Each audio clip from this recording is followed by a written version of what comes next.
The Fall of the House of Usher by Edgar Allan Poe. During the whole of a dull, dark, and soundless day in the autumn of the year, when the clouds hung oppressively low in the heavens, I had been passing alone on horseback through a singularly dreary tract of country, and at length I found myself, as the shades of the evening drew on, within view of the melancholy House of Usher.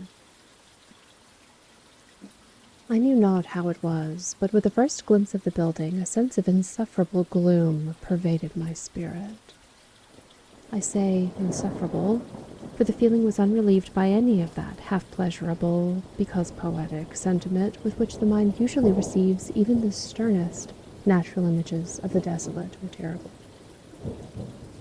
I looked upon the scene before me, upon the mere house and the simple landscape features of the domain, upon the bleak walls, upon the vacant, eye-like windows, upon a few rank sedges, and upon a few white trunks of decayed trees, with an utter depression of soul which I can compare to no earthly sensation more properly than to the after-dream of the reveller upon opium, the bitter lapse into everyday life, the hideous dropping off of the veil. There was an iciness, a sinking, a sickening of the heart, an unredeemed dreariness of thought, which no goading of the imagination could torture into aught of the sublime. What was it? I paused to think. What was it that so unnerved me in the contemplation of the house of Usher? It was a mystery all insoluble, nor could I grapple with the shadowy fancies that crowded upon me as I pondered. I was forced to fall back upon the unsatisfactory conclusion that while, beyond doubt, there are combinations of very simple natural objects which have the power of thus affecting us, still the analysis of this power lies among considerations beyond our depth. It was possible, I reflected, that a mere different arrangement of the particulars of the scene, of the details of the picture, would be sufficient to modify or perhaps to annihilate its capacity for sorrowful impression, and acting upon this idea, I reined my horse to the precipitous brink of a black and lurid tarn that lay in unruffled luster by the dwelling, and gazed down, but with a shudder even more thrilling than before, upon the remodeled and inverted images of the grey sedge, and the ghastly tree stems, and the vacant and eye-like window. Nevertheless, in this mansion of gloom I now proposed to myself a sojourn of some weeks. Its proprietor, Roderick Usher, had been one of my boon companions in boyhood, but many years had elapsed since our last meeting. A letter, however, had lately reached me in the distant part of the country, a letter from him, which in its wildly importunate nature had admitted of no other than a personal reply. The MS gave evidence of nervous agitation.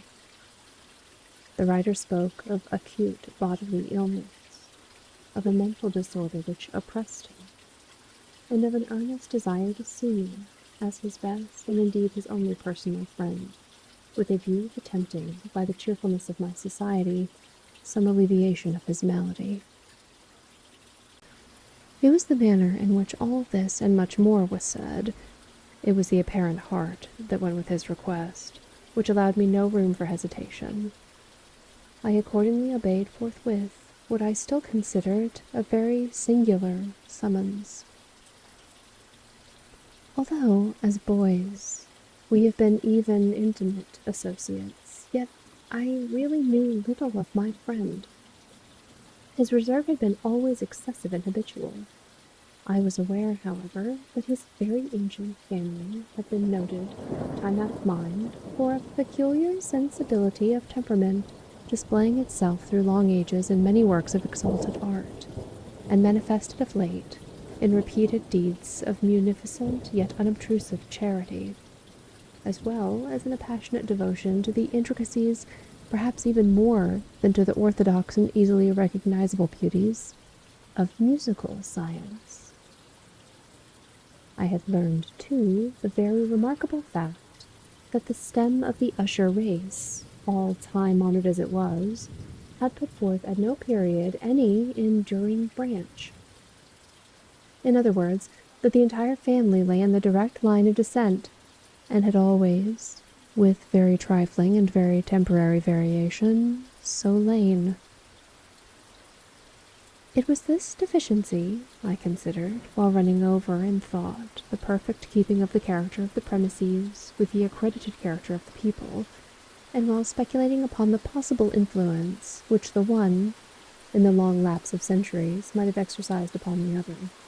It was this deficiency, perhaps, of collateral issue, and the consequent undeviating transmission from sire to son of the patrimony with a name, which had at length so identified the two as to merge the original title of the estate in the quaint and equivocal appellation of the House of Usher, an appellation which seemed to include in the minds of the peasantry who used it both the family and the family mansion.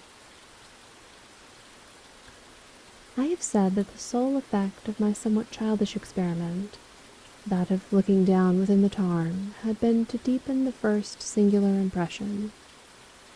There can be no doubt that the consciousness of the rapid increase of my superstition, for why should I not so term it, served mainly to accelerate the increase itself. Such, I have long known, is the paradoxical law of all sentiments, having terror as a basis. And it might have been for this reason only that, when I again uplifted my eyes to the house itself, from its image in the pool there grew in my mind a strange fancy, a fancy so ridiculous, indeed, that I but mention it to show the vivid force of the sensations which oppressed me.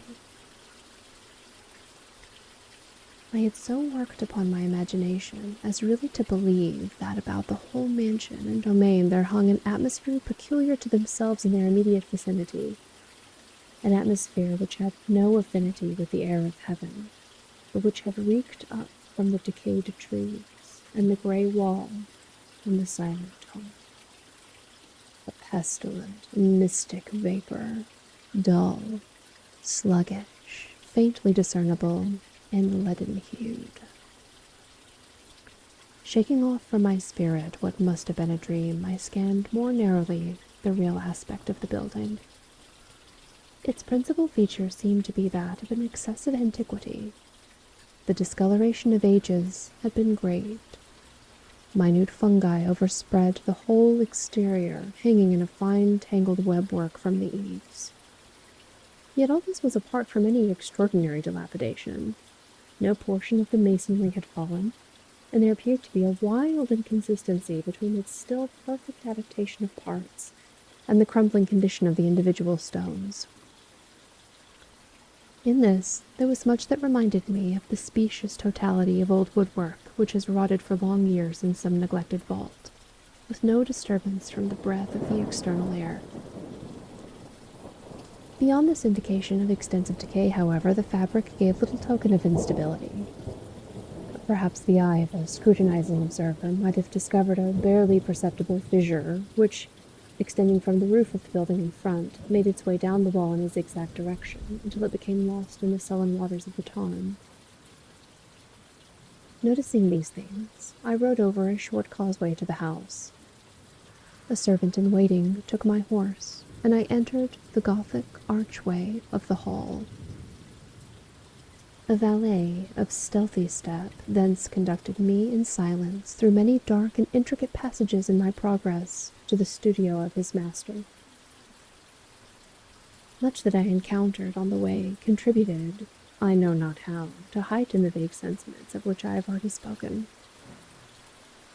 While the objects around me, while the carvings of the ceilings, the somber tapestries of the walls, the ebon blackness of the floors, and the phantasmagoric armorial trophies which rattled as I strode, were but matters to which, or to such as which, I had been accustomed from my infancy, while I hesitated not to acknowledge how familiar was all this, I still wondered to find how unfamiliar were the fancies which ordinary images were stirring up.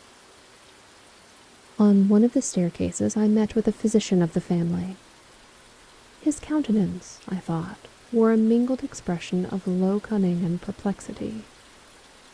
He accosted me with trepidation and passed on. The valet now threw open a door and ushered me into the presence of his master. The room in which I found myself was very large and lofty. The windows were long, narrow, and pointed, and at so vast a distance from the black oaken floor as to be altogether inaccessible from within. Feeble gleams of encrimsoned light made their way through the trellised panes, and served to render sufficiently distinct the more prominent objects around. The eye, however, struggled in vain to reach the remoter angles of the chamber, or the recesses of the vaulted and fretted ceiling. Dark draperies hung about the walls. The general furniture was profuse, comfortless, antique, and tattered. Many books and musical instruments lay scattered about, but failed to give any vitality to the scene. I felt that I breathed an atmosphere of sorrow. An air of stern, deep, and irredeemable gloom hung over and pervaded all.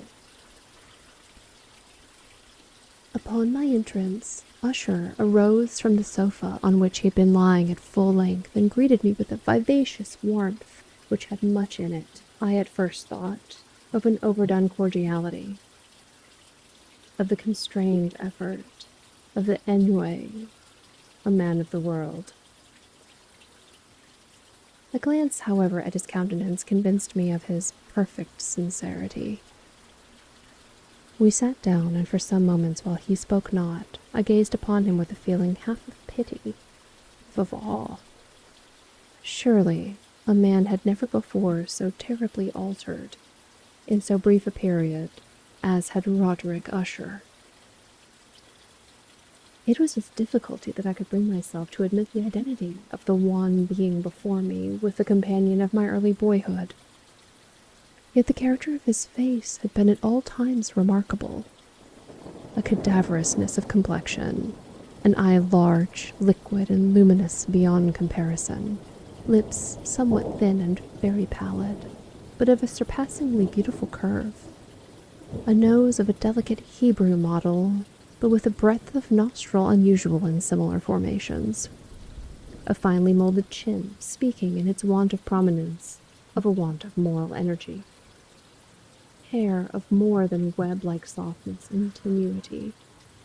These features, with an inordinate expression above the regions of the temple, made up altogether a countenance not easily to be forgotten. And now, in the mere exaggeration of the prevailing character of these features, and of the expression they were wont to convey, lay so much of change that I doubted to whom I spoke. The now ghastly pallor of the skin, and the now miraculous luster of the eye, above all things, startled and even awed me. The silken hair, too, had been suffered to grow all unheeded, and as, in its wild gossamer texture, floated rather than fell about the face.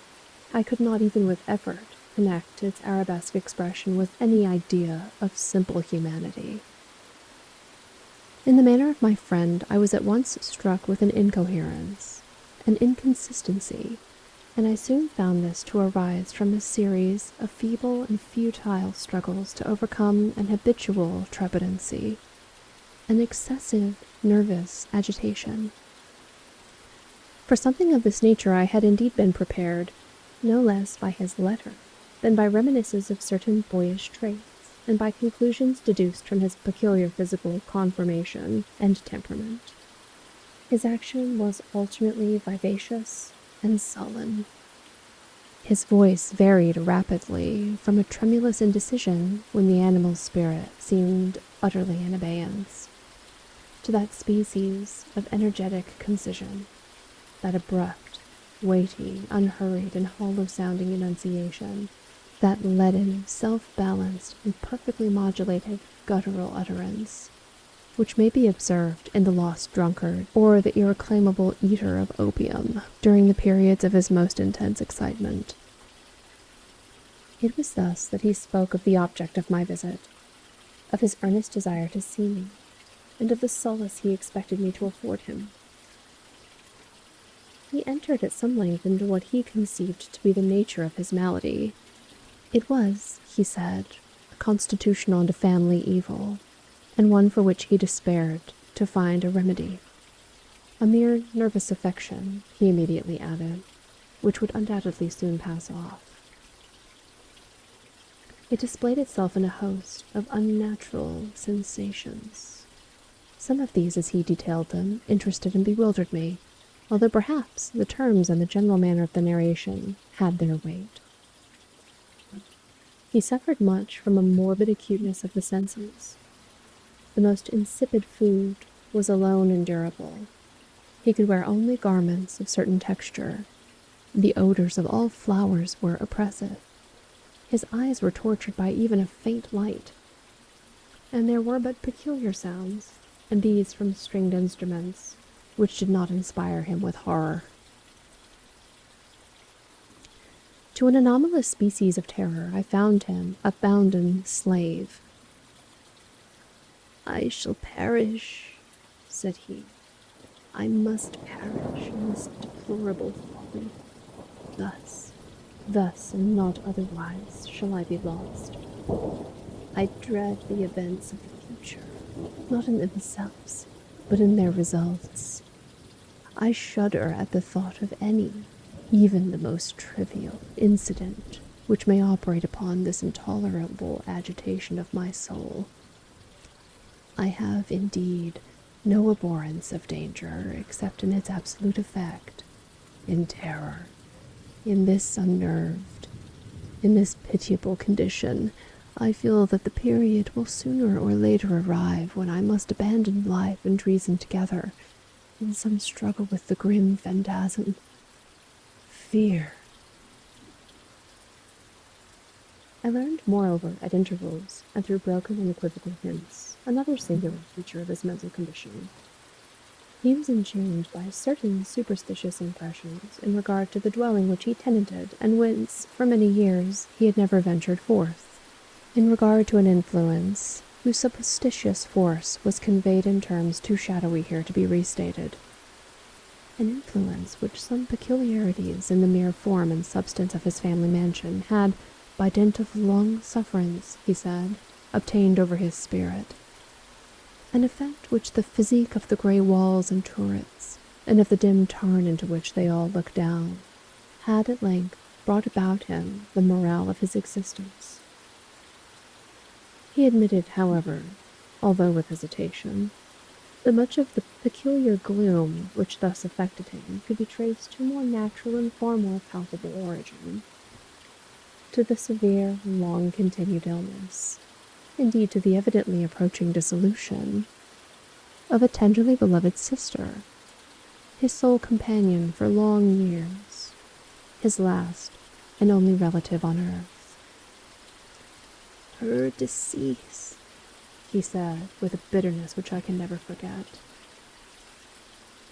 "would leave him the hopeless and the frail, the last of the race of the Ushers." While he spoke, the Lady Madeline, for so she was called, passed slowly through a remote portion of the apartment, and, without having noticed my presence, disappeared. I regarded her with an utter astonishment, not unmingled with dread, and yet I found it impossible to account for such feelings. A sensation of stupor oppressed me as my eyes followed her retreating steps. When a door at length closed upon her, my glance sought instinctively and eagerly the countenance of the brother, but he had buried his face in his hands, and I could only perceive that a far more ordinary wanness had overspread the emaciated fingers through which trickled many passionate tears. The disease of the Lady Madeline had long baffled the skill of her physicians. A settled apathy, a gradual wasting away of the person, and frequent, although transient, affections of a partially cataleptic character were the unusual diagnosis. Hitherto, she had steadily borne up against the pressure of her malady, and had not betaken herself, finally, to bed. But on the closing in of the evening of my arrival at the house, she succumbed, as her brother told me at night with inexpressible agitation, to the prostrating power of the destroyer. And I learned that the glimpse I had obtained of her person would thus probably be the last I should obtain. That the lady, at least while living, would be seen by me no more. For several days ensuing, her name was unmentioned by either Usher or myself, and during this period I was busied in earnest endeavors to alleviate the melancholy of my friend. We painted and read together, or I listened as if in a dream to the wild improvisations of his speaking guitar, and thus, as a closer and still closer intimacy admitted me more unreservedly into the recesses of his spirit, the more bitterly did I perceive the futility of all attempt at cheering a mind from which darkness, as if an inherent positive quality, poured forth upon all objects of the moral and physical universe, in one unceasing radiation of gloom. I shall ever bear about me a memory of the many solemn hours I thus spent alone with the master of the house of Usher. Yet I should fail in any attempt to convey an idea of the exact character of the studies, or of the occupations in which he involved me or led me the way. An excited and highly distempered ideality threw a sulphurous luster over all. His long improvised dirges will ring forever in my ears. Among other things, I hold painfully in mind certain singular perversion and amplification of the wild air of the last waltz of von Weber. From the paintings over which his elaborate fancy brooded, and which grew, touch by touch, into vagueness at which I shuddered the more thrillingly, because I shuddered knowing not why. From these paintings, vivid as their images now are before me, I would in vain endeavor to educe more than a small portion which should lie within the compass of merely written words. By the utter simplicity, by the nakedness of his designs, he arrested and overawed attention. If ever mortal painted an idea, that mortal was Roderick Usher. For me, at least, in the circumstances then surrounding me, there arose out of the pure abstractions which the hypochondriac contrived to throw upon his canvas an intensity of intolerable awe, no shadow of which felt I ever yet in the contemplation of the certainly glowing yet too concrete reveries of Fuseli. One of the phantasmagoric conceptions of my friend, partaking not so rigidly of the spirit of abstraction, may be shadowed forth, although feebly, in words. A small picture presented the interior of an immensely long and rectangular vault or tunnel, with low walls, smooth, white, and without interruption or device. Certain accessory points of the design served well to convey the idea that this excavation lay at an exceeding depth below the surface of the earth. No outlet was observed in any portion of its vast extent, and no torch or other artificial source of light was discernible. Yet a flood of intense rays rolled throughout, and bathed the whole in a ghastly and inappropriate splendor. I have just spoken of that morbid condition of the auditory nerve, which rendered all music intolerable to the sufferer, with the exception of certain effects of stringed instruments. It was perhaps the narrow limits to which he thus confined himself upon the guitar, which gave birth, in great measure, to the fantastic character of his performances. But the fervid facility of his impromptus could not be so accounted for. They must have been, and were, in the notes, as well as in the words of his wild fantasias, for he not unfrequently accompanied himself with rhymed verbal improvisations. The result of that intense mental collectedness and concentration to which I have previously alluded is observable only in particular moments of the highest artificial excitement. The words of one of these rhapsodies I have easily remembered.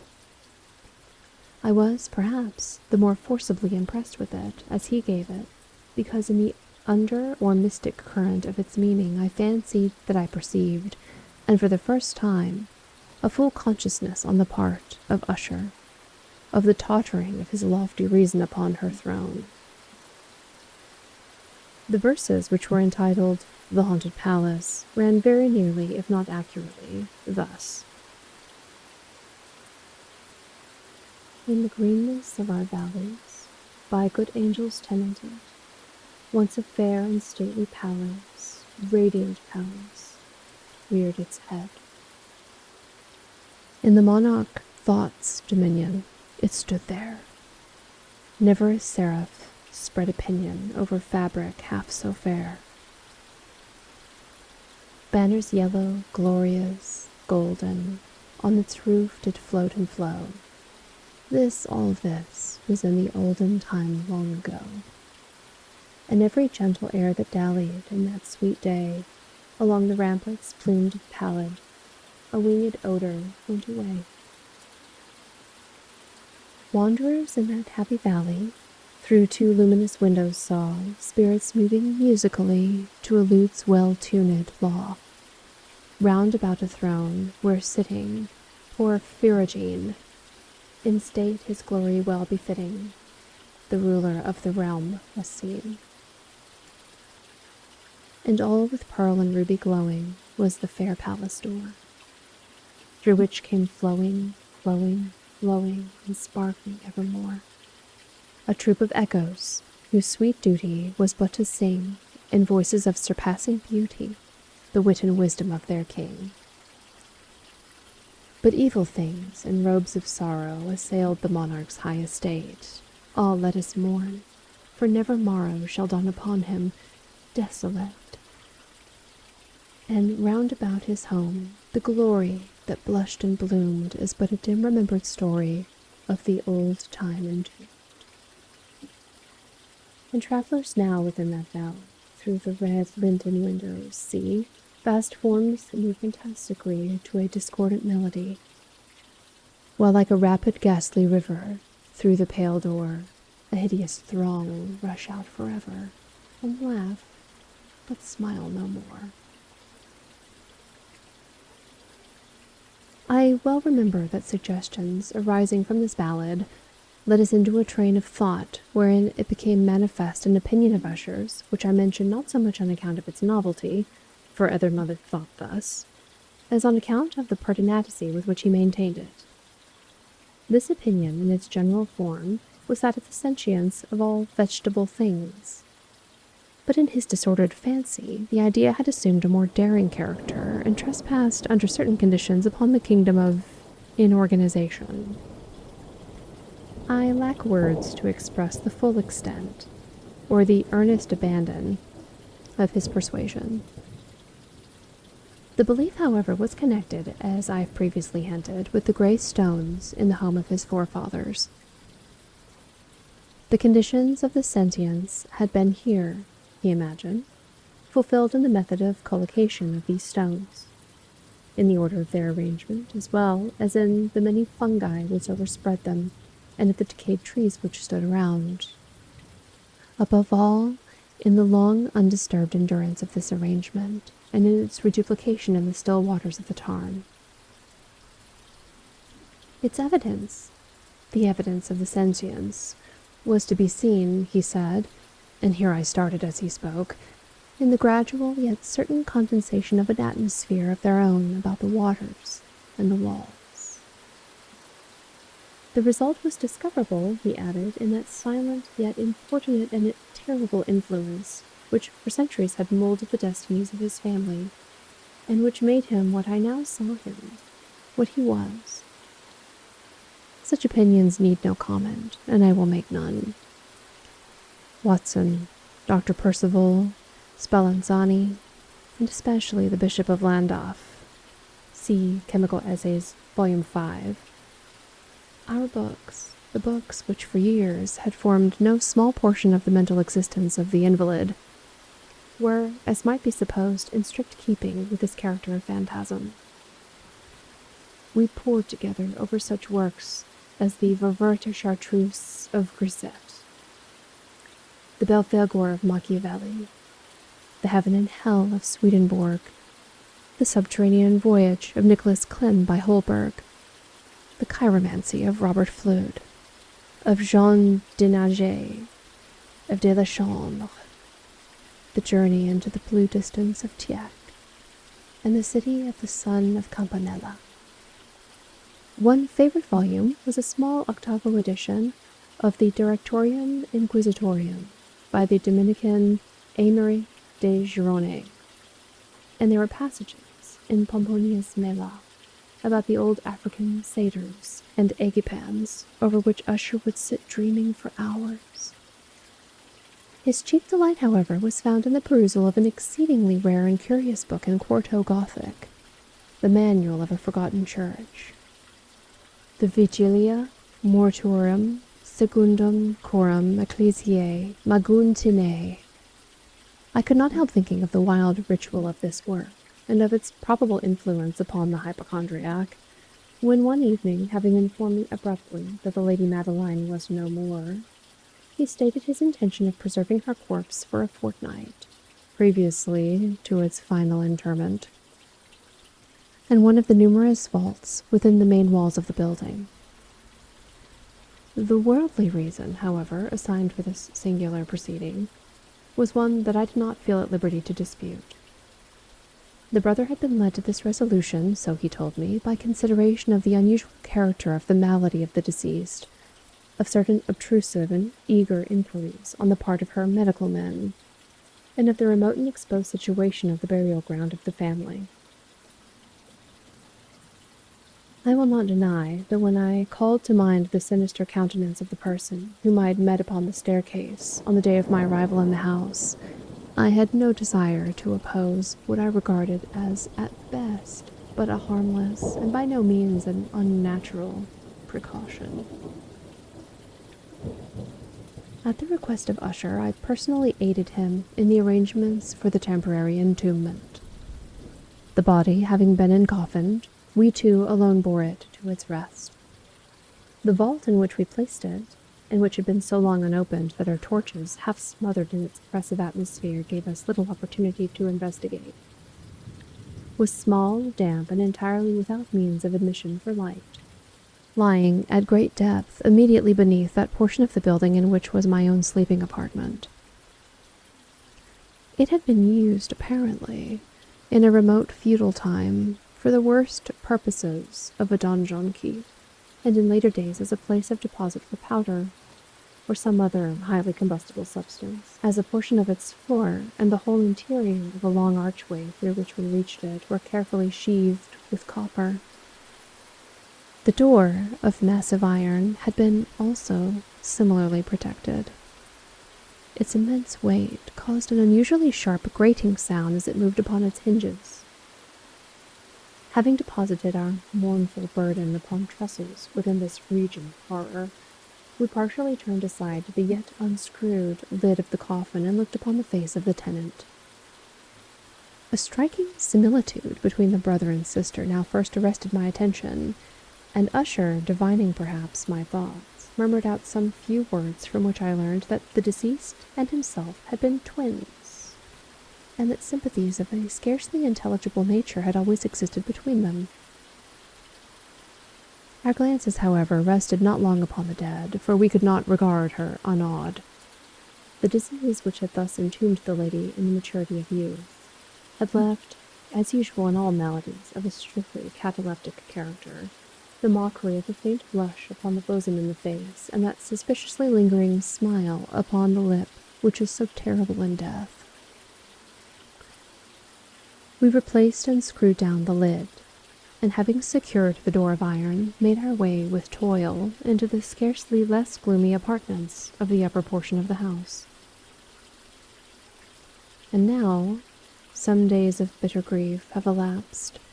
An observable change came over the features of the mental disorder of my friend. His ordinary manner had vanished. His ordinary occupations were neglected or forgotten. He roamed from chamber to chamber with hurried, unequal, and objectless step. pallor of his countenance had assumed, if possible, a more ghastly hue, but the luminousness of his eye had utterly gone out. The once occasional huskiness of his tone was heard no more, and a tremulous quaver, as if of extreme terror, habitually characterized his utterance. There were times, indeed, when I thought his unceasingly agitated mind was laboring with some oppressive secret, to divulge which he struggled for the necessary courage.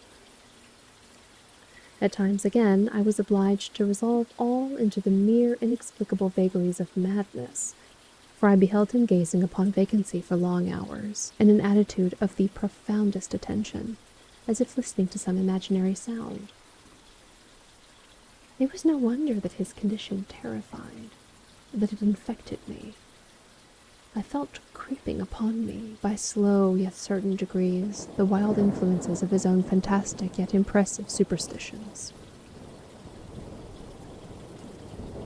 It was especially upon retiring to bed late in the night of the 7th or 8th day after the placing of the Lady Madeline within the donjon that I experienced the full power of such feelings. Sleep came not near my couch. While the hours waned and waned away, I struggled to reason off the nervousness which had dominion over me. I endeavored to believe that much, if not all of what I felt, was due to the bewildering influence of the gloomy furniture of the room, of the dark and tattered draperies, which, tortured into motion by the breath of a rising tempest, swayed fitfully to and fro upon the walls, and rustled uneasily about the decorations of the bed. But my efforts were fruitless. An irrepressible tremor gradually pervaded my frame, and at length there set upon my very heart an incubus of utterly causeless alarm. Shaking this off with a gasp and a struggle, I uplifted myself upon the pillows, and peering earnestly within the intense darkness of the chamber, hearkened, I know not why, except that an instinctive spirit prompted me, to certain low and indefinite sounds which came, through the pauses of the storm, at long intervals, I knew not whence. Overpowered by an intense sentiment of horror, unaccountable yet unendurable, I threw on my clothes with haste, for I felt that I should sleep no more during the night, and endeavored to arouse myself from the pitiable condition into which I had fallen by pacing rapidly to and fro through the apartment. I had taken but few turns in this manner when a light step on an adjoining staircase arrested my attention. I presently recognized it as that of Usher. In an instant afterward, he rapped with a gentle touch at my door and entered, bearing a lamp. His countenance was, as usual, cadaverously wan, but moreover there was a species of mad hilarity in his eyes, and evidently restrained hysteria in his whole demeanor. His air appalled me, but anything was preferable to the solitude which I had so long endured, and I even welcomed his presence as a relief. "Have you not seen it?" he said abruptly, after having stared about him for some moments in silence. "You have not then seen it? But stay, you shall." Thus speaking, and having carefully shaded his lamp, he hurried to one of the casements and threw it freely open to the storm. The impetuous fury of the entering gust nearly lifted us from our feet. It was indeed a tempestuous yet sternly beautiful night, and one wildly singular in its terror and its beauty.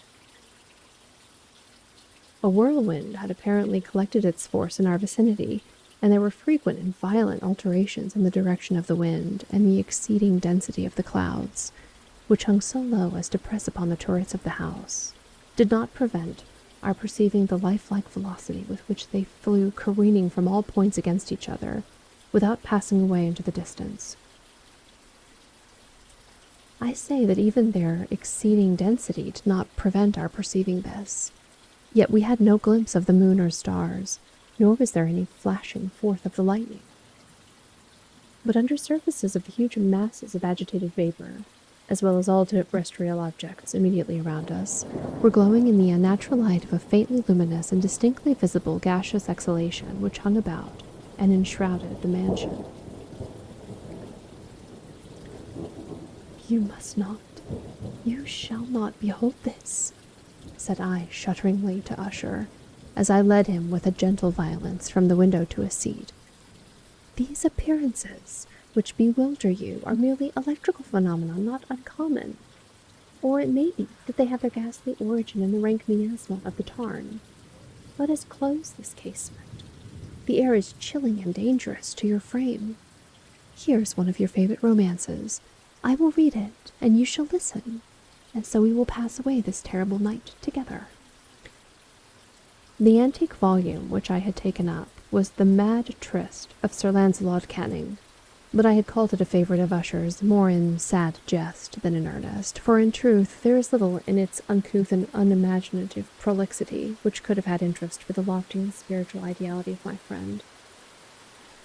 It was, however, the only book immediately at hand, and I indulged a vague hope that the excitement which now agitated the hypochondriac might find relief, for the history of mental disorder is full of similar anomalies, even in the extremeness of the folly which I should read.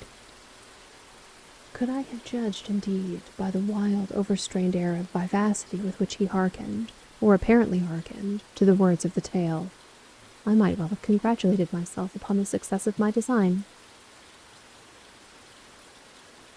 I had arrived at that well-known portion of the story where Ethelred, the hero of the tryst, having sought in vain for peaceable admission into the dwelling of the hermit, proceeds to make good an entrance by force. Here, it will be remembered, the words of the narrative run thus.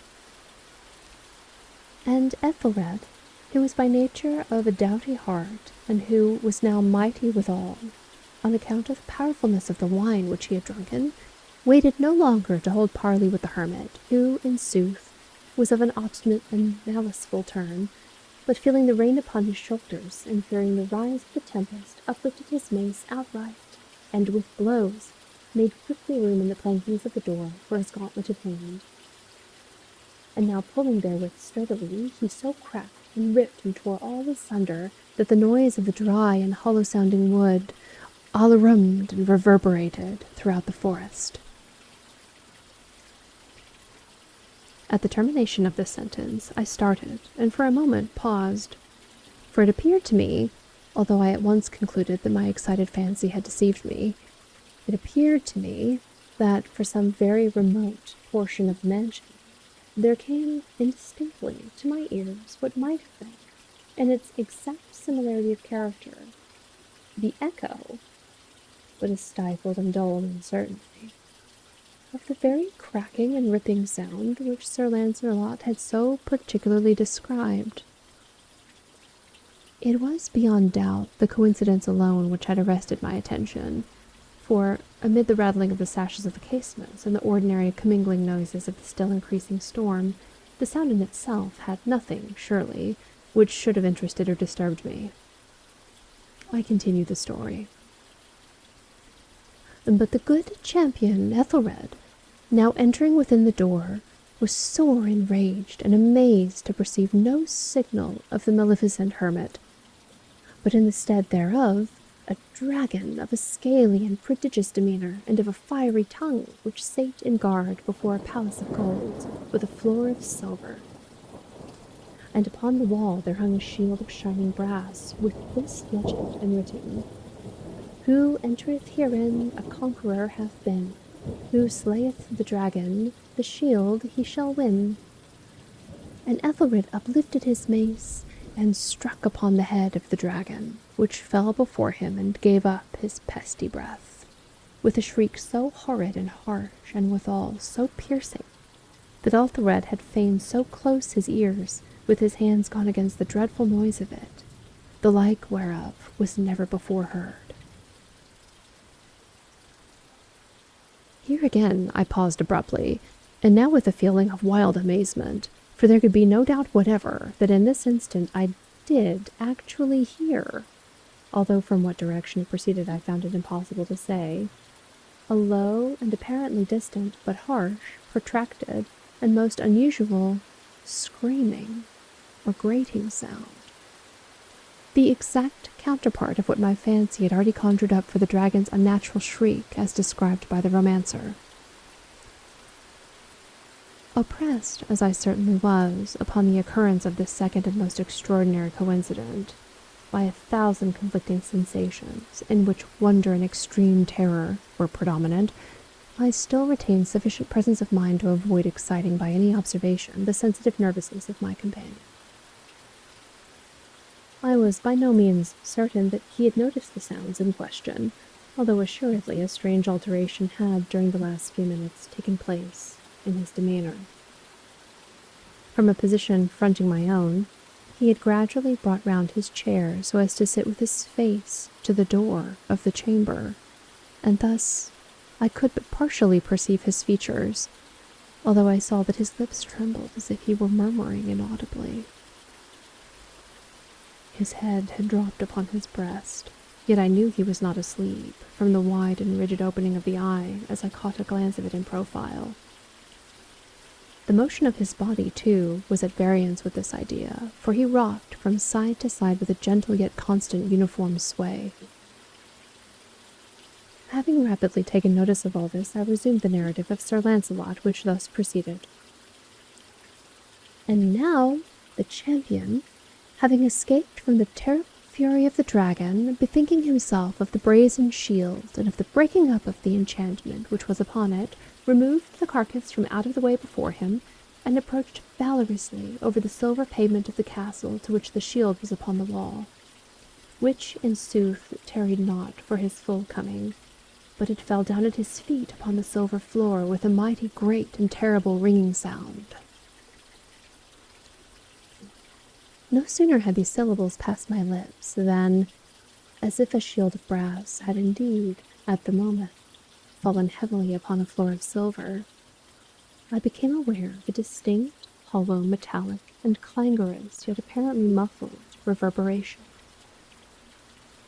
Completely unnerved, I leaped to my feet, but the measured rocking of Usher was undisturbed. I rushed to the chair in which he sat.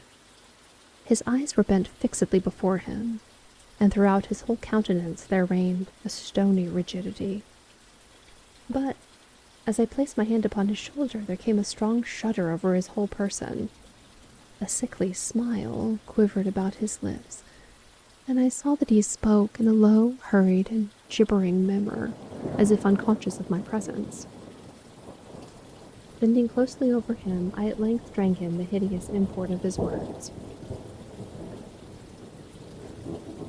You do not hear it? Yes, I hear it, and have heard it. Long, long, long, many minutes, many hours, many days have I heard it, yet I dared not. Oh, pity me, miserable wretch that I am. I dared not speak. We have put her living in the tomb. Said I not that my senses were acute? I now tell you that I heard her first feeble movements in the hollow coffin. I heard them many, many days ago, yet I dared not speak. Now, tonight, Ethelred, the breaking of the hermit's door, and the death cry of the dragon, and the clangor of the shield. I say, rather, the rending of her coffin, and the grating of the iron hinges of her prison, and her struggles within the coppered archway of the vault. Oh, whither shall I fly? Will she not be here anon? Is she not hurrying to upbraid me for my haste? Have I not heard her footsteps on the stair? Do I not distinguish that heavy and horrible beating of her heart? Madman! Here he sprang furiously to his feet and shrieked out his syllables as if in the effort were giving up his soul. Madman, I tell you that she now stands without the door. As if in the superhuman energy of his utterance there had been found the potency of a spell. Huge antique panels, to which the speaker pointed, threw slowly back, upon the instant, their ponderous and ebony jaws. It was the work of the rushing gust.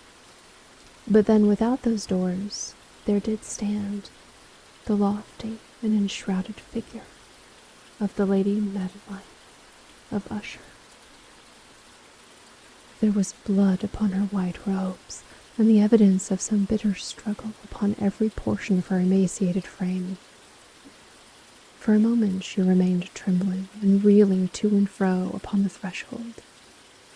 Then, with a low, moaning cry, fell heavily inward upon the person of her brother, and in her violent and now final death agonies, bore him to the floor a corpse, and a victim to the terrors he had anticipated. From that chamber and from the mansion I fled aghast. The storm was still abroad in all its wrath as I found myself crossing the old causeway. Suddenly there shot along the path a wild light, and I turned to see whence a gleam so unusual could have issued, for the vast house and its shadows were alone behind me. The radiance was that of the full, setting and blood-red moon, which now shone vividly through that once barren, discernible fissure of which I have before spoken as extending from the roof of the building in a zigzag direction to the base. While I gazed, this fissure rapidly widened. There came a fierce breath of the whirlwind. The entire orb of the satellite burst at once upon my sight. My brain reeled as I saw the mighty walls rushing asunder. There was a long, tumultuous shouting sound like the voice of 1,000 waters. And the deep and dank tarn at my feet closed sullenly and silently over the fragments of the house of Usher.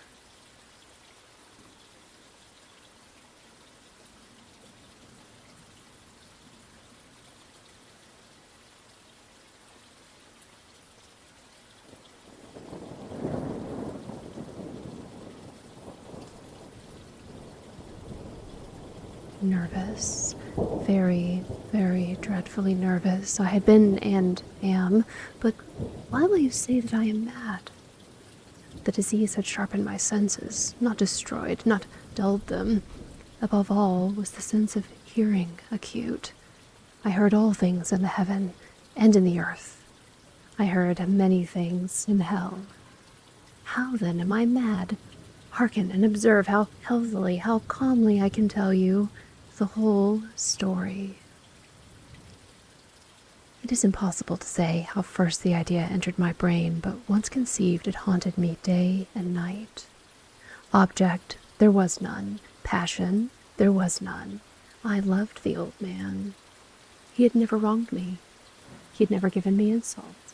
For his gold I had no desire. I think it was his eye. Yes, it was this. One of his eyes resembled that of a vulture, a pale blue eye with a film over it. Whenever it fell upon me, my blood ran cold, and so by degrees, very gradually, I made up my mind to take the life of the old man and thus rid myself of the eye forever. Now, this is the point. You fancy me mad. Madmen know nothing. But you should have seen me. You should have seen how wisely I proceeded, with what caution, with what foresight, with what dissimulation I went to work. I was never kinder to the old man than during the whole week before I killed him. And every night about midnight I turned the latch of his door and opened it, oh, so gently. And then, when I had made an opening sufficient for my head, I put in a dark lantern all closed so that no light shone out. And then I thrust in my head. Oh, you would have laughed to see how very cunningly I thrust it in. I moved it very slowly, very, very slowly, so that I might not disturb the old man's sleep. It took me an hour to place my whole head within the opening so far that I could see him as he lay upon his bed. What would a madman have been so wise as this? And then, when my head was well in the room, I undid the lantern cautiously, oh, so cautiously. Cautiously, for the hinges creaked. I undid it just so much that a single thin ray fell upon the vulture eye. And this I did for 7 long nights, every night, just at midnight, but I found the eye always closed. And so it was impossible to do the work, for it was not the old man who vexed me, but his evil eye.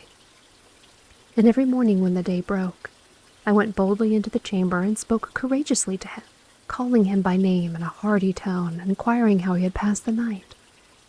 So you see, he would have been a very profound old man indeed to suspect that every night just at 12, I looked in upon him while he slept. Upon the 8th night, I was more than usually cautious in opening the door. A watch's minute hand moves more quickly than mine. Never before that night had I felt the extent of my own powers, of my sagacity. I could scarcely contain my feelings of triumph. To think, there I was opening the door little by little, and he not even to dream of my secret deeds or thoughts. I fairly chuckled at the idea, and perhaps he heard me, for he moved on the bed suddenly as if startled. Now, you may think that I drew back, but no. His room was as black as pitch, with the thick darkness, for the shutters were closed, fastened, through fear of robbers. So I knew he could not see the opening of the door, and I kept pushing it on, steadily, steadily. I had my head in and was about to open the lantern when my thumb slipped upon the tin fastening, and the old man sprang up in the bed, shouting out, "Who's there?" I kept quite still and said nothing. For a whole hour, I did not move a muscle, and in the meantime I did not hear him lie down. He was still sitting up in the bed, listening, just as I have done night after night, hearkening to the death watches in the wall. Presently I heard a slight groan, and I knew it was the groan of mortal terror. It was not a groan of pain or of grief.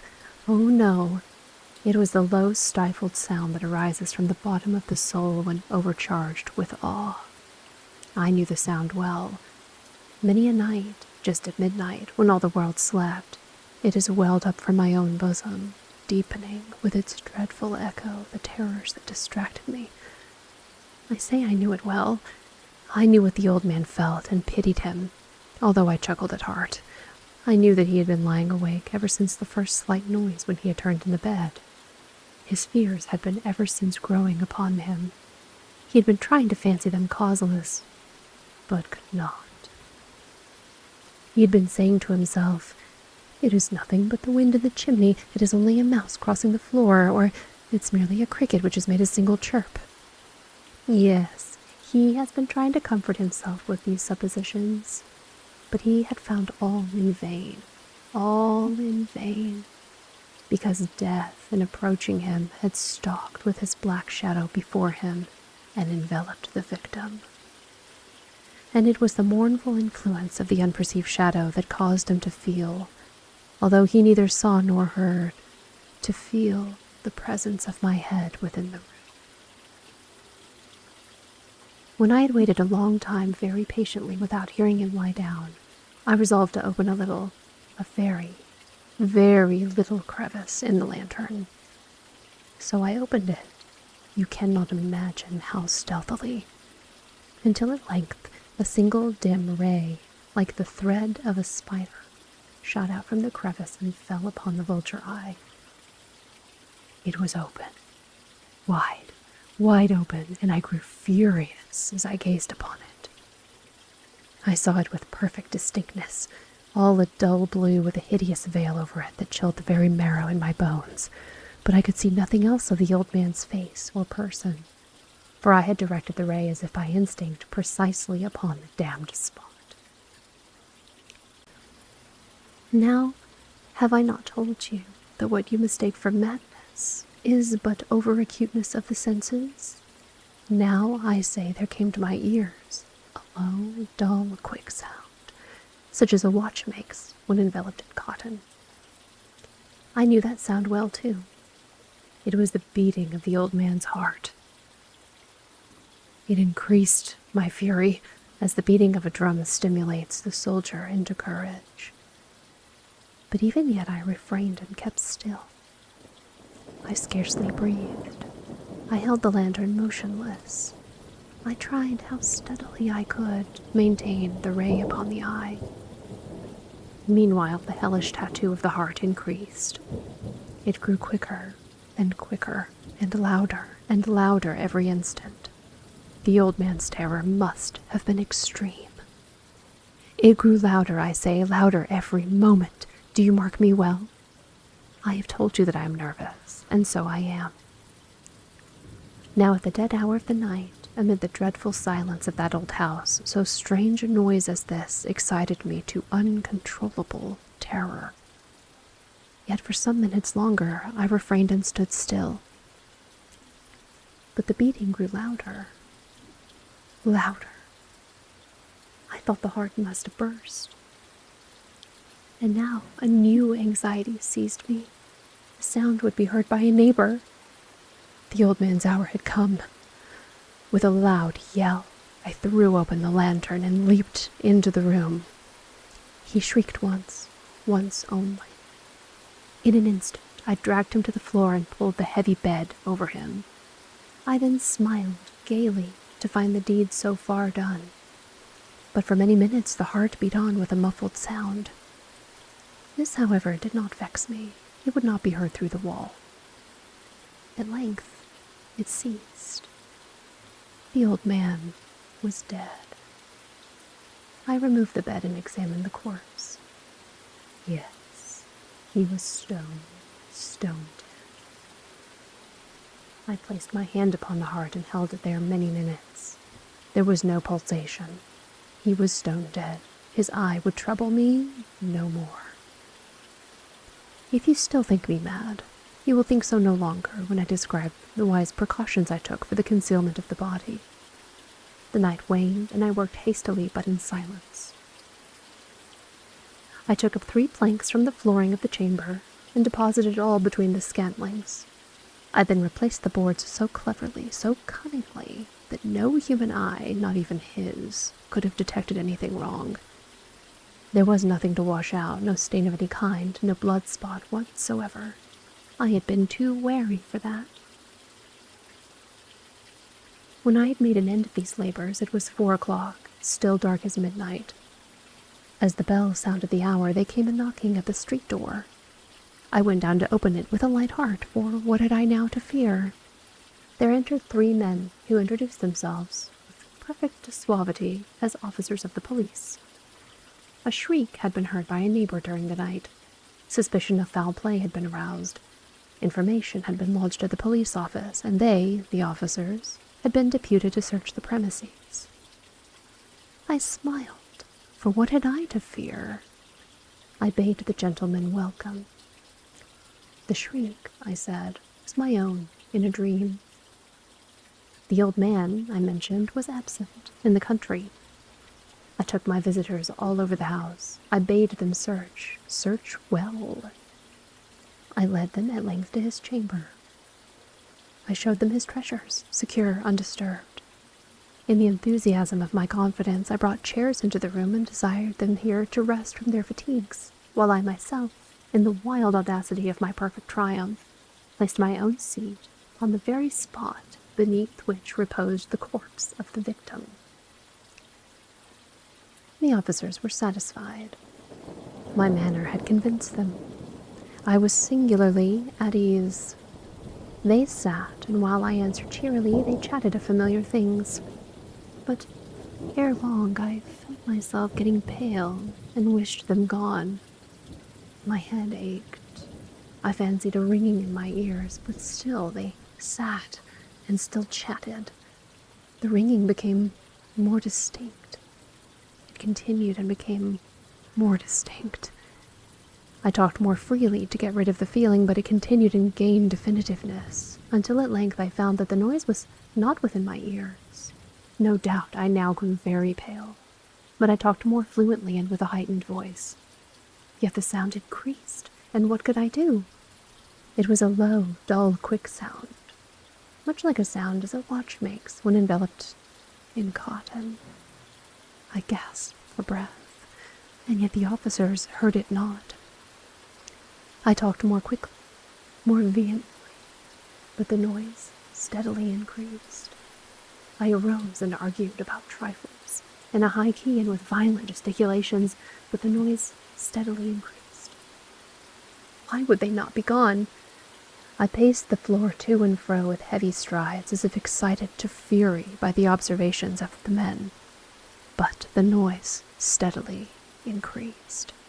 Oh God, what could I do? I foamed, I raved, I swore. I swung the chair upon which I had been sitting and grated it upon the boards, but the noise arose over all and continually increased. It grew louder, louder, louder, and still the men chatted pleasantly and smiled. Was it possible they heard not? Almighty God, no, no. They heard, they suspected, they knew. They were making a mockery of my horror. This I thought, and this I think. But anything was better than this agony. Anything was more tolerable than this derision. I could bear those hypocritical smiles no longer. I felt that I must scream or die. And now again, hark, louder, louder, louder, louder. Villains, I shrieked. Dissemble no more. I admit the deed. Tear up the planks. Here, here. It is the beating of his hideous heart.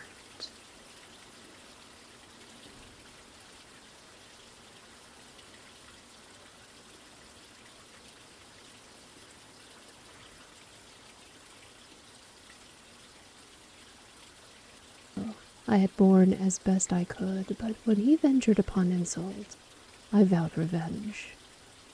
You, who so well know the nature of my soul, will not suppose, however, that I gave utterance to a threat. At length I would be avenged. This was a point definitely settled. But the very definitiveness with which it was resolved precluded the idea of risk. I must not only punish, but punish with impunity. A wrong is unredressed when retribution overtakes its redresser. It is equally unredressed when the avenger fails to make himself felt as such to him who has done the wrong. It must be understood that neither by word nor deed have I given Fortunato cause to doubt my goodwill. I continued, as was my wont, to smile in his face, and he did not perceive that my smile now was at the thought of his immolation. He had a weak point, this Fortunato, although in other regards he was a man to be respected and even feared. He prided himself on his connoisseurship in wine. Few Italians have the true virtuoso spirit. For the most part, their enthusiasm is adopted to suit the time and opportunity, to practice imposture upon the British and Austrian millionaires. In painting and gemmery, Fortunato, like his countrymen, was a quack. But in the matter of old wines, he was sincere. In this respect, I did not differ from him materially. I was skillful in the Italian vintages myself, and bought largely whenever I could. It was about dusk one evening during the supreme madness of the carnival season that I encountered my friend. He accosted me with excessive warmth, for he had been drinking much. The man wore motley. He had on a tight-fitting, party-striped dress, and his head was surmounted by the conical cap and bells. I was so pleased to see him that I thought I should never have done wringing his hand. I said to him, "My dear Fortunato, you are luckily met. How remarkably well you are looking today. But I have received a pipe of what passes for Amontillado, and I have my doubts." "Oh," said he, "Amontillado? A pipe? Impossible, and in the middle of the carnival."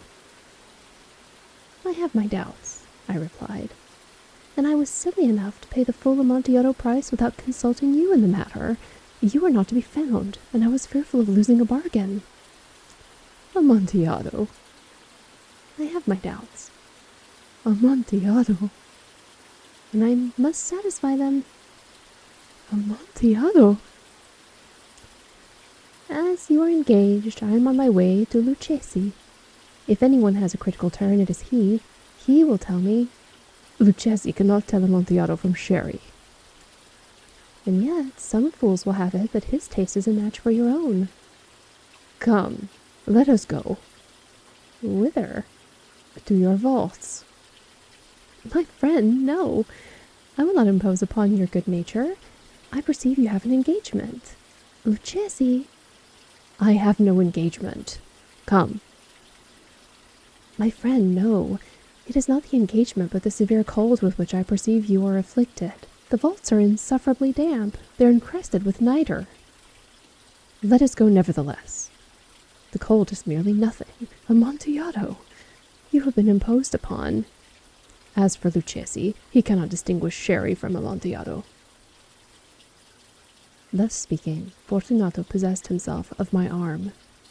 Putting on a mask of black silk and drawing a roquelaire closely about my person, I suffered him to hurry me to my palazzo. There were no attendants at home. They had absconded to make merry in honor of the time. I had told them that I should not return until the morning, and had given them explicit orders not to stir from the house. These orders were sufficient, I well knew, to ensure their immediate disappearance, one and all, as soon as my back was turned. I took from their sconces 2 flambeaux, and giving one to Fortunato, I bowed him through several suites of rooms to the archway that led into the vaults. I passed down a long and winding staircase, requesting him to be cautious as he followed.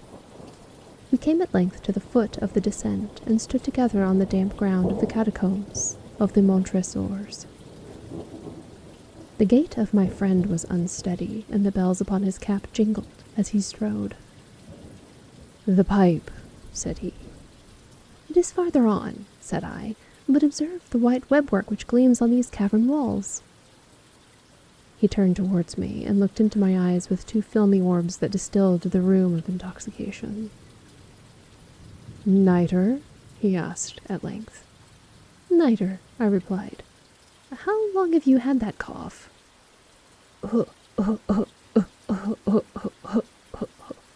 My poor friend found it impossible to reply for many minutes. "It is nothing," he said at last. "Come," I said with decision, "we will go back. Your health is precious. You are rich, respected, admired, beloved. You are happy, as once I was. You are a man to be missed. For me it is no matter. We will go back. You will be ill, and I cannot be responsible. Besides, there is Lucchesi." "Enough," he said. "The cough is a mere nothing. It will not kill me. I shall not die of a cough." "True, true," I replied. "And indeed I had no intention of alarming you unnecessarily, but you should use all proper caution. A draught of this middock will defend us from the damps." Here I drew off the neck of a bottle, which I drew from a long row of its fellows that lay upon the mould. "Drink," I said, presenting him the wine. He raised it to his lips with a leer. He paused and nodded to me familiarly while his bells jingled. "I drink," he said, "to the buried that repose around us." "And I to your long life." He again took my arm and we proceeded. "These vaults," he said, "are extensive." "The Montresors," I replied, "were a great and numerous family." "I forget your arms." "A huge human foot door in a field azure. The foot crushes a serpent rampant whose fangs are embedded in the heel." "And the motto?" "Nemo me impune lacessit." "Good," he said. The wine sparkled in his eyes, and the bells jingled. My own fancy grew warm with the middock. We had passed through walls of piled bones, with casks and puncheons intermingling into the inmost recesses of catacombs. I paused again, and this time I made bold to seize Fortunato by an arm above the elbow. "The nitre," I said. "See, it increases. It hangs like moss upon the vaults. We are below the river's bed. The drops of moisture trickle among the bones. Come, we will go back ere it is too late. Your cough." "It is nothing," he said. "Let us go on, but first another draught of the middock." I broke and reached him a flagon of de Grave. He emptied it at a breath. His eyes flashed with a fierce light. He laughed and threw the bottle upwards with a gesticulation I did not understand. I looked at him in surprise. He repeated the movement, a grotesque one. "You do not comprehend?" he said. "Not I," I replied. "Then you are not of the Brotherhood." "How?" "You are not of the Masons." "Yes, yes," I said. "Yes, yes." "You? Impossible. A Mason?" "A Mason," I replied. "A sign," he said. "A sign." "It is this," I answered, producing a trowel from beneath the folds of my roquelaire. "You jest," he exclaimed, recoiling a few paces. "But let us proceed to the Amontillado." "Be it so," I said, replacing the tool beneath the cloak and again offering him my arm. He leaned upon it heavily. We continued our route in search of the Amontillado. We passed through a range of low arches, descended, passed on, and descending again arrived at the deep crypt, in which the foulness of the air caused our flambeau rather to glow than flame. At the most remote end of the crypt there appeared another, less spacious. Its walls had been lined with human remains, piled to the vault overhead in the fashion of the great catacombs of Paris. 3 sides of this interior crypt were still ornamented in this manner. From the 4th side the bones had been thrown down, and lay promiscuously upon the earth, forming at one point a mound of the same size. Within the wall thus exposed by the displacing of the bones, we perceived a still interior recess, in depth about 4 feet, in width 3, in height 6 or 7. It seemed to have been constructed for no especial use within itself, but formed merely the interval between 2 of the colossal supports of the roof of the catacombs, and was backed by one of their circumscribing walls of solid granite. It was in vain that Fortunato, uplifting his dull torch, endeavored to pry into the depth of the recess. Its termination, the feeble light, did not enable us to see. "Proceed," I said. "Herein is the Amontillado. As for Lucchesi—" "He is an ignoramus," interrupted my friend, as he stepped unsteadily forward, while I followed immediately at his heels.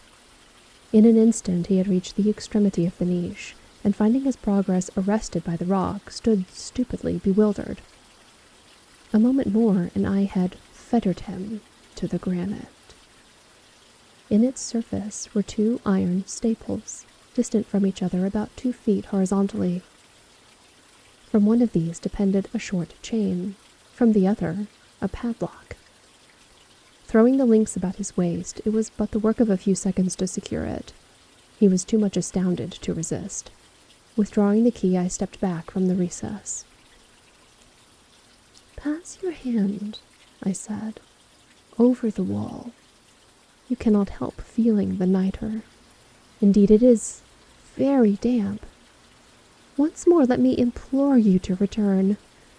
No, then I must positively leave you. But I must first render you all the little attentions of my power."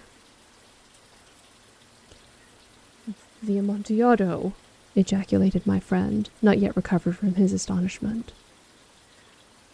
"True," I replied, "the Amontillado." As I said these words, I busied myself among the pile of bones of which I have before spoken. Throwing them aside, I soon uncovered a quantity of building stone and mortar. With these materials, and with the aid of my trowel, I began vigorously to wall up the entrance of the niche. I had scarcely laid the first tier of the masonry when I discovered that the intoxication of Fortunato had in a great measure worn off. The earliest indication I had of this was a low moaning cry from the depth of the recess. It was not the cry of a drunken man.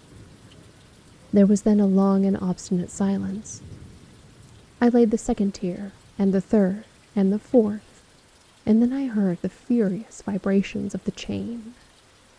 The noise lasted for several minutes, during which, that I might hearken to it with the more satisfaction, I ceased my labors and sat down upon the bones. When at last the clinking subsided, I resumed the trowel, and finished without interruption the 5th, the 6th, and the 7th tier. The wall was now nearly upon a level with my breast. I again paused, and holding the flambeau over the mason work, threw a few feeble rays upon the figure within. A succession of loud and shrill screams, bursting suddenly from the throat of the chained form, seemed to thrust me violently back. For a brief moment I hesitated.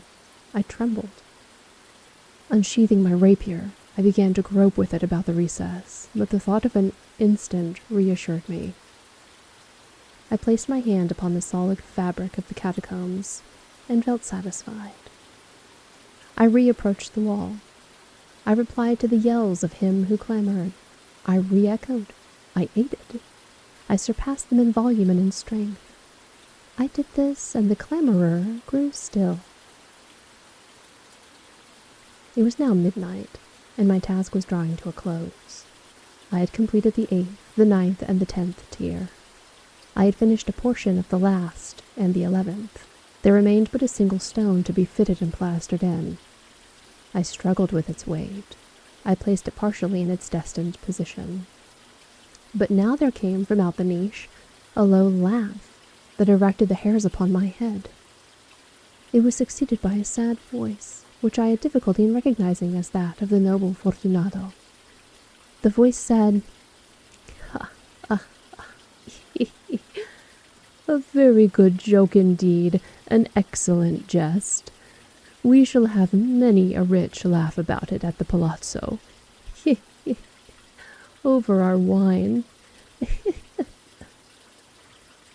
The Amontillado," I said. "Ha, ha, ha, ha. Yes, the Amontillado. But is it not getting late? Will they not be waiting for us at the palazzo, the Lady Fortunato and the rest? Let us be gone." "Yes," I said, "let us be gone." "For the love of God, Montresor." "Yes," I said, "for the love of God." But to these words I hearkened in vain for a reply. I grew impatient. I called aloud, "Fortunato!" No answer. I called again, "Fortunato!" No answer still. I thrust a torch through the remaining aperture and let it fall within. There came forth in reply only a jingling of the bells. My heart grew sick on account of the dampness of the catacombs. I hastened to make an end of my labor. I forced the last stone in its position. I plastered it up. Against the new masonry, I re-erected the old rampart of bones. For the half of a century, no mortal has disturbed them. In pace requiescat.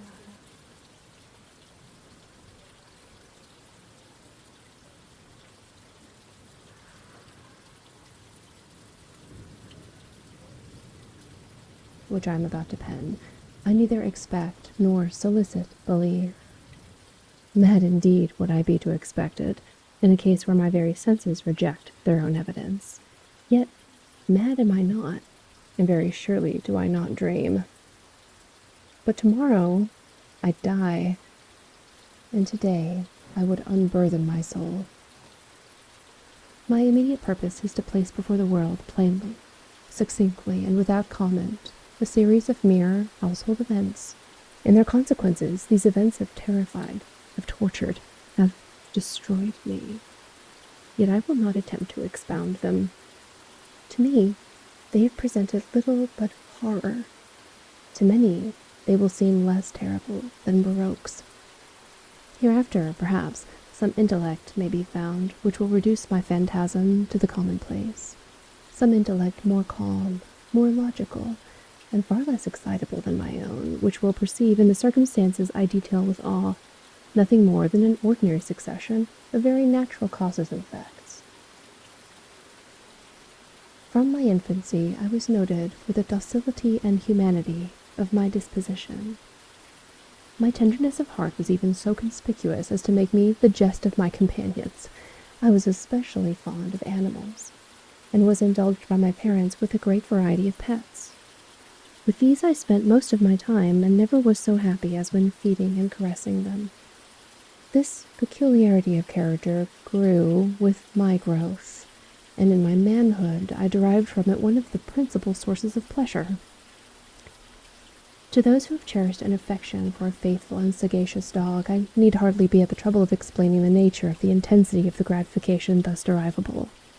There is something in the unselfish and self-sacrificing love of a brute which goes directly to the heart of him who has had frequent occasion to test the paltry friendship and gossamer fidelity of mere man. I married early, and was happy to find in my wife a disposition not uncongenial with my own. Observing my partiality for domestic pets, she lost no opportunity of procuring those of the most agreeable kind. We had birds, goldfish, a fine dog, rabbits, a small monkey, and a cat. This latter was a remarkably large and beautiful animal, entirely black, and sagacious to an astonishing degree. And speaking of his intelligence, my wife, who at heart was not a little tinctured with superstition, made frequent allusion to the ancient popular notion which regarded all black cats as witches in disguise. Not that she was ever serious upon this point, and I mention the matter at all for no better reason than that it happens just now to be remembered. Pluto, this was the cat's name, was my favorite pet and playmate. I alone fed him, and he attended me wherever I went about the house. It was even with difficulty that I could prevent him from following me through the streets. Our friendship lasted in this manner for several years, during which my general temperament and character, through the instrumentality of the fiend intemperance, had, I blush to confess it, experienced a radical alteration for the worse. I grew, day by day, more moody, more irritable, more regardless of the feelings of others. I suffered myself to use intemperate language to my wife. At length, I even offered her personal violence. My pets, of course, were made to feel the change in my disposition. I not only neglected, but ill-used them. For Pluto, however, I still retained sufficient regard to restrain me from maltreating him, as I made no scruple of maltreating the rabbits, the monkey, or even the dog, when by accident or through affection they came in my way. But my disease grew upon me, for what disease is like alcohol? And at length even Pluto, who was now becoming old and consequently somewhat peevish, even Pluto began to experience the effects of my ill temper. One night, returning home, much intoxicated from one of my haunts about town, I fancied that the cat avoided my presence. I seized him, when, in his fright at my violence, he inflicted a slight wound upon my hand with his teeth. The fury of a demon instantly possessed me. I knew myself no longer. My original soul seemed, at once, to take its flight from my body, and a more than fiendish malevolence, gin-nurtured, thrilled every fibre of my frame. I took from my waistcoat pocket a penknife, opened it, grasped the poor beast by the throat, and deliberately cut one of its eyes from the socket. I blush, I burn, I shudder while I pen the damnable atrocity. When reason returned with the morning, which I had slept off the fumes of the night's debauch, I experienced a sentiment half of horror, half of remorse for the crime of which I had been guilty. But it was at best a feeble and equivocal feeling, and the soul remained untouched. I again plunged into excess, and soon drowned in wine all memory of the deed. In the meantime, the cat slowly recovered. The socket of the lost eye presented, it is true, a frightful appearance, but he no longer appeared to suffer any pain. He went about the house as usual, but as might be expected, fled in extreme terror at my approach. I had so much of my old heart left as to be at first grieved by this evident dislike on the part of a creature which had once so loved me, but this feeling soon gave place to irritation, and then came, as if to my final and irrevocable overthrow, the spirit of perverseness. Of this spirit, philosophy takes no account. Yet I am not more sure that my soul lives than I am that perverseness is one of the primitive impulses of the human heart, one of the indivisible primary faculties, or sentiments, which give direction to the character of man. Who has not 100 times found himself committing a vile or silly action for no other reason than because he knows he should not? Have we not a perpetual inclination, in the teeth of our best judgment, to violate that which is law merely because we understand it to be such? The spirit of perverseness, I say, came to my final overthrow. It was this unfathomable longing of the soul to vex itself, to offer violence to its own nature, to do wrong for the wrong's sake only, that urged me to continue and finally to consummate the injury I'd inflicted upon the unoffending brute. One morning, in cool blood, I slipped a noose about its neck and hung it to the limb of a tree. Hung it with tears streaming from my eyes and with the bitterest remorse at my heart. Hung it because I knew that it had loved me, and because I felt it had given me no reason of offense. Hung it because I knew that in doing so I was committing a sin, a deadly sin that would so jeopardize my immortal soul as to place it, if such a thing were possible, even beyond the reach of the infinite mercy of the most merciful and most terrible God. On the night of the day on which this cruel deed was done, I was aroused from sleep by the cry of fire. The curtains of my bed were in flames. The whole house was blazing. It was with great difficulty that my wife, a servant, and myself made our escape from the conflagration. The destruction was complete. My entire worldly wealth was swallowed up, and I resigned myself thenceforward to despair. I am above the weakness of seeking to establish a sequence of cause and effect between the disaster and the atrocity, but I am detailing a chain of facts, and wish not to leave even a possible link imperfect. On the day succeeding the fire, I visited the ruins. The walls, with one exception, had fallen in. This exception was found in a compartment wall, not very thick, which stood about the middle of the house and against which had rested the head of my bed. The plastering had here, in great measure, resisted the action of the fire, a fact which I attributed to it having been recently spread. About this wall a dense crowd were collected, and many persons seemed to be examining a particular portion of it with very minute and eager attention. The words "strange," "singular," and other similar expressions excited my curiosity. I approached and saw, as if graven in bas relief upon the white surface, the figure of a gigantic cat. The impression was given with an accuracy truly marvelous. There was a rope about the animal's neck. When I first beheld this apparition, or I could scarcely regard it as less, my wonder and my terror were extreme. But at length reflection came to my aid. The cat, I remembered, had been hung in a garden adjacent to the house. Upon the alarm of fire, this garden had been immediately filled by the crowd, by someone of whom the animal must have been cut from the tree and thrown through an open window into my chamber. This had probably been done with the view of arousing me from sleep. The falling of the other walls had compressed the victim of my cruelty into the substance of the freshly spread plaster, the lime of which, with the flames, had the ammonia from the carcass, had then accomplished the portraiture as I saw it. Although I thus readily accounted to my reason, if not altogether to my conscience, for the startling fact just detailed, it did not the less fail to make a deep impression upon my fancy. For months I could not rid myself of this phantasm of the cat. And during this period there came back into my spirit a half-sentiment that seemed, but was not, remorse. I went so far as to regret the loss of the animal and to look about me, among the vile haunts which I now habitually frequented, for another pet of the same species, and of somewhat similar appearance, with which to supply its place.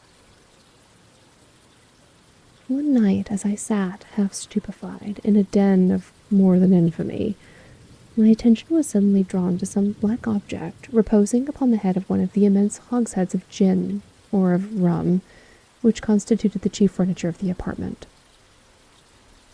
I had been looking steadily at the top of this hogshead for some minutes, and what now caused me surprise was the fact that I had not sooner perceived the object thereupon. I approached it, and touched it with my hand. It was a black cat, a very large one, fully as large as Pluto, and closely resembling him in every respect but one. Pluto had not a white hair upon any portion of his body, but this cat had a large, although indefinite splotch of white, covering nearly the whole region of the breast. Upon my touching him, he immediately arose, purred loudly, rubbed against my hand, and appeared delighted with my notice. This, then, was the very creature of which I was in search. I at once offered to purchase it of the landlord, but this person made no claim to it, knew nothing of it, had never seen it before. I continued my caresses, and when I prepared to go home, the animal evinced a disposition to accompany me. I permitted it to do so, occasionally stooping and patting it as I proceeded.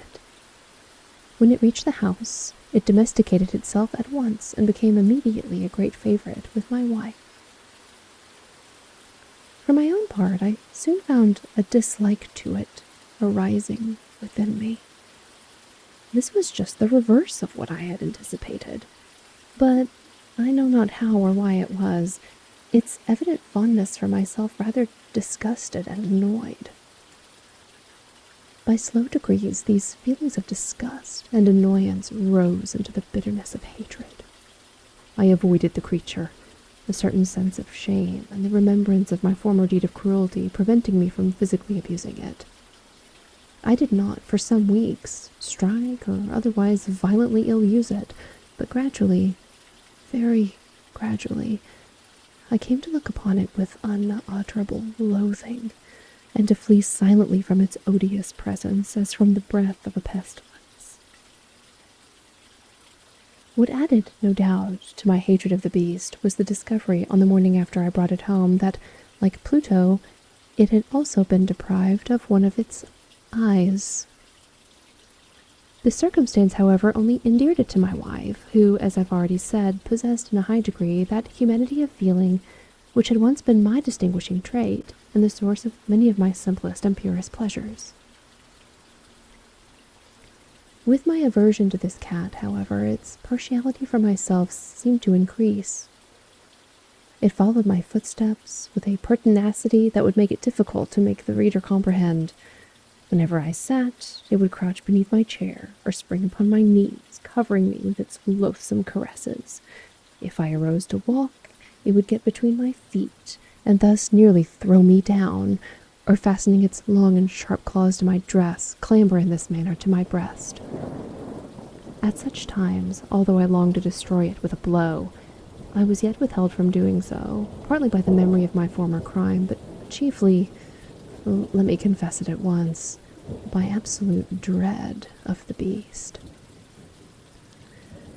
This dread was not exactly a dread of physical evil, and yet I should be at a loss how otherwise to define it. I'm almost ashamed to own, yes, even in this felon's cell, I am almost ashamed to own that the terror and horror with which the animal inspired me had been heightened by one of the merest chimeras that would be possible to conceive. My wife had called my attention, more than once, to the character of the mark of white hair of which I have spoken, and which constituted the sole visible difference between the strange beast and the one I had destroyed. The reader will remember that this mark, although large, had been originally very indefinite, but by slow degrees degrees nearly imperceptible, and which for a long time my reason struggled to reject as fanciful, it had at length assumed a rigorous distinctness of outline. It was now the representation of an object that I shudder to name. And for this, above all, I loathed and dreaded, and would have rid myself of the monster had I dared. It was now, I say, the image of a hideous, of a ghastly thing, of the gallows. Oh, mournful and terrible engine of horror and of crime, of agony and of death.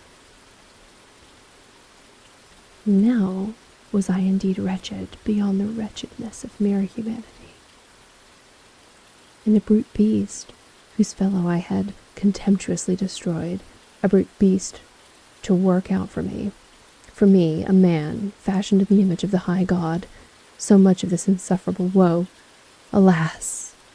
Neither by day nor by night knew I the blessing of rest any more. During the former, the creature left me no moment alone, and in the latter, I started hourly from dreams of unutterable fear, to find the hot breath of the thing upon my face, and its vast weight, an incarnate nightmare that I had no power to shake off, incumbent eternally upon my heart. Beneath the pressure of torments such as these, the feeble remnant of the good within me succumbed. Evil thoughts became my sole intimates, the darkest and most evil of thoughts. The moodiness of my usual temper increased to hatred of all things and of all mankind, while from the sudden frequent and ungovernable outbursts of a fury to which I now blindly abandoned myself, my uncomplaining wife, alas, was the most usual and the most patient of sufferers. One day, she accompanied me upon some household errand into the cellar of the old building which our poverty compelled us to inhabit. The cat followed me down the steep stairs, and, nearly throwing me headlong, exasperated me to madness. Uplifting an axe, and forgetting in my wrath the childish dread which had hitherto stayed my hand, I aimed a blow at the animal, which, of course, would have proved instantly fatal had it descended as I wished. But this blow was arrested by the hand of my wife. Goaded by the interference into a rage more than demoniacal, I withdrew my arm from her grasp and buried the axe in her brain. She fell dead upon the spot, without a groan. This hideous murder accomplished, I set myself forthwith and with entire deliberation to the task of concealing the body. I knew that I could not remove it from the house, either by day or by night, without the risk of being observed by the neighbors. Many projects entered in my mind. At one period, I thought of cutting the corpse into minute fragments and destroying them by fire. At another, I resolved to dig a grave for it in the floor of the cellar. Again, I deliberated about casting it in the well in the yard, about packing it in a box as if merchandise, with the usual arrangements, and so getting a porter to take it from the house. Finally, I hit upon what I considered a far better expedient than either of these. I determined to wall it up in the cellar, as the monks of the Middle Ages are recorded to have walled up their victims. For a purpose such as this, the cellar was well adapted. Its walls were loosely constructed, and had lately been plastered throughout with a rough plaster, which the dampness of the atmosphere had prevented from hardening. Moreover, in one of the walls was a projection caused by a false chimney or fireplace that had been filled up and made to resemble the red of the cellar. I made no doubt that I could readily displace the bricks at this point, insert the corpse, and wall the whole up as before, so that no eye could detect anything suspicious. And in this calculation I was not deceived. By means of a crowbar, I easily dislodged the bricks, and having carefully deposited the body against the inner wall, I propped it up in that position, while, with little trouble, I relaid the whole structure as it originally stood. Having procured mortar, sand, and hair with every possible precaution, I prepared a plaster which could not be distinguished from the old, and with this I very carefully went over the new brickwork. When I had finished, I felt satisfied that all was right. The wall did not present the slightest appearance of having been disturbed. The rubbish on the floor was picked up with the minutest care. I looked around triumphantly and said to myself, "Here at last, then, my labor has not been in vain." My next step was to look for the beast which had been the cause of so much wretchedness, for I had at length firmly resolved to put it to death. Had I been able to meet with it at the moment, there could have been no doubt of its fate, but it appeared that the crafty animal had been alarmed at the violence of my previous anger, and forbore to present itself in my present mood. It is impossible to describe or to imagine the deep and blissful sense of relief which the absence of the detested creature occasioned in my bosom. It did not make its appearance during the night, and thus for one night at least, since its introduction into the house, I soundly and tranquilly slept. I slept even with the burden of murder upon my soul. The second and the third day passed, and still my tormentor came not. Once again I breathed as a freeman. The monster in terror had fled the premises forever. I should behold it no more. My happiness was supreme. The guilt of my dark deed disturbed me but little. Some few inquiries had been made, but these had been readily answered. Even a search had been instituted, but of course nothing was to be discovered. I looked upon my future felicity as secured. Upon the fourth day of the assassination, a party of the police came, very unexpectedly, into the house, and proceeded again to make rigorous investigations of the premises. Secure, however, in the inscrutability of my place of concealment, I felt no embarrassment whatever. The officers bade me accompany them in their search. They left no nook or corner unexplored. At length, for the third or fourth time, they descended into the cellar. I quivered not in a muscle. My heart beat calmly as that of one who slumbers in innocence. I walked the cellar from end to end. I folded my arms upon my bosom and roamed easily to and fro. The police were thoroughly satisfied and prepared to depart. The glee at my heart was too strong to be restrained. I burned to say if but one word, by way of triumph, and to render doubly sure their assurance of my guiltlessness.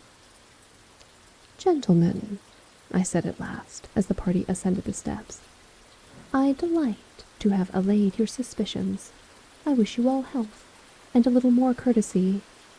By the by, gentlemen, this is a very well-constructed house." In the rabid desire to say something easily, I scarcely knew what I uttered at all. I may say an excellently well-constructed house. These walls— Are you going, gentlemen? These walls are solidly put together. And here, through the mere frenzy of bravado, I rapped heavily, with a cane which I held upon my hand, upon the very portion of the brickwork behind which stood the corpse of the wife of my bosom. But may God shield and deliver me from the fangs of the arch-fiend.